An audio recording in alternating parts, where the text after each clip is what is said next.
Hello good morning जय नेपाल सबैलाई राधे राधे। बिहानको खाजा रोटी बनाउँदै कुरा चाहिँ के भन्न मन लाग्यो भने सबैजनाले देख्नुभयो होला झापालीहरूले मान्छे भन्थे झापाका मान्छे यहाँ त्यहाँ यी सब त्यो वायत कुराहरू हुन्। झापाको मान्छेले गर्छु भनेपछि गर्छु के देख्नु भएन। चेन्ज ल्याउने भनेपछि चेन्ज ल्याउने कसरी चेन्ज आइरहेछ त त्यो भएकोले गर्दा एक नम्बर कुरा झापाको मान्छेलाई तपाईहरुले धेरै चाहिँ नि मान्नुस् के एज अ झापाको भएर तपाईहरुलाई आज म भन्दैछु। त्यो भएकोले गर्दाखेरि झापा जहिले पनि अग्रस्थानमा किन छ त भन्दाखेरि गर्ने भनेपछि गर्ने नगर्ने भनेपछि नगर्ने। त्यही भएर सबैजनालाई म अनुरोध गर्दछु अब जो नयाँ पार्टीमा जो विजय भएर आउनुहुन्छ उहाँहरूले काम चाहिँ अब यसरी गर्नु पर्यो कि कसैको मनमा चाहिँ चित्त नदुखोस्। सबैभन्दा पहिला तल्लो लेभल गरिब लेभलबाट चाहिँ जानु पर्यो। गरिबले के पाएन, शिक्षा पाएन, स्वास्थ्य पाएन, रोजगार पाएन, धनी र अलिक त्यसै धनी पनि भइगए उनीहरूले त जसो तसो चलाउला। समस्या त गरिबमा छ। त्यही बेला त गरिबको लागि हरेक कुराहरू प्लानहरू गर्दाखेरि गरिबको लागि गर्नु पर्यो के। अबको नयाँ सरकारले चाहिँ त्यसरी गर्नु पर्यो भन्दै अब जितको राष्ट्रिय स्वतन्त्र पार्टीका सम्पूर्ण उम्मेदवारहरूलाई जितको शुभकामना। अझै पनि रिजल्ट आइपुगेको छैन तर मर्निङ सो डे भन्छ, मर्निङले देखाइसक्यो डेमोक्रेटको असली प्रयोग, असली जो मतदाता हुनुहुन्छ उहाँहरूले पनि देखाइसक्नुभयो र कसरी चाहिँ परिवर्तन हुँदो रहेछ। चाह्यो भने परिवर्तन हुन्छ।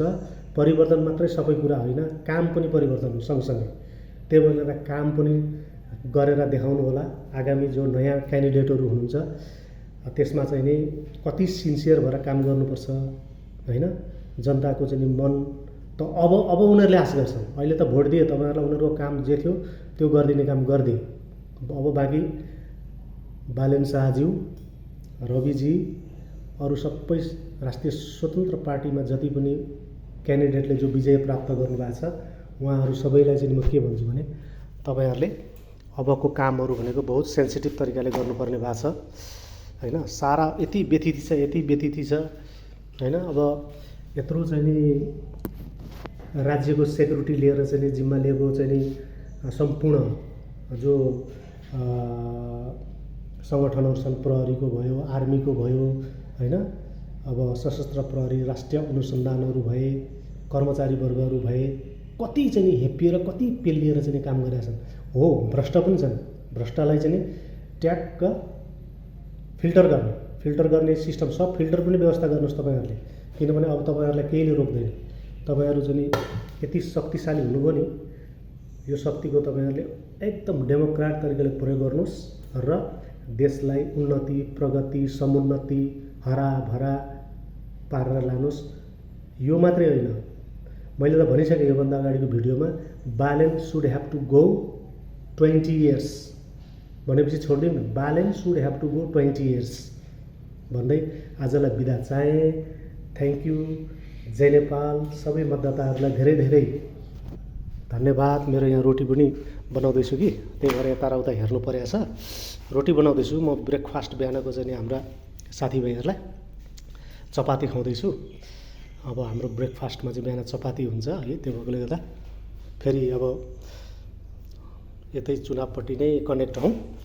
त्यो भएकोले गर्दा सम्पूर्ण आदरणीय देशवासी, जनता, मतदाता सबैजनाले जसले चाहिँ आफ्नो पार्टीमा आस्था राख्नुभएको थियो उहाँहरूलाई पनि थ्याङ्क यू हैन। किनभने आफ्नो आफ्नो आस्था हुन्छ तर जनताहरू के थिएन, आजित भएको थिए। आजित मान्छे 18 वर्ष पुग्न पाएको छैन, पासपोर्ट झोला हैन।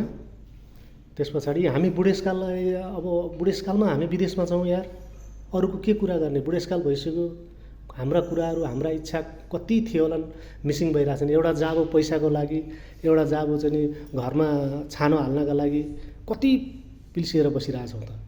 परदेशमा हेर्नुहोस् त, परदेशको हालत। देशमा गयो पैसा हुँदैन, एउटा चाहिँ सानो एउटा घर बनाउँदा बनाउँदै यहाँ कमाएको सबै सकिन्छ। अनि कसरी बाँच्ने? बुढेसकाल लाग्छ, औषधि उपचार गर्नु पऱ्यो होइन। यत्तिका रेमिटेन्स पठायो भने रेमिटेन्सको चाहिँ केही मतलब छैन। त्यो भएकोले गर्दा सबैलाई चाहिँ नि यो जति पनि अहिले तपाईँहरू चाहिँ विजयी हुनुभएको छ, सबैलाई शुभकामनासहित असल काम गर्नको लागि फेरि पनि तपाईँहरूलाई चाहिँ एउटा के भन्छ राम्रोसँग काम गर्नुहोस्, जनताको सुख दुःख हरेक कुरामा साथ दिनुहोस् भन्दै आजलाई बिदा चाहेँ। Thank you. जय नेपाल, राधे राधे, सबैको कल्याण होस्।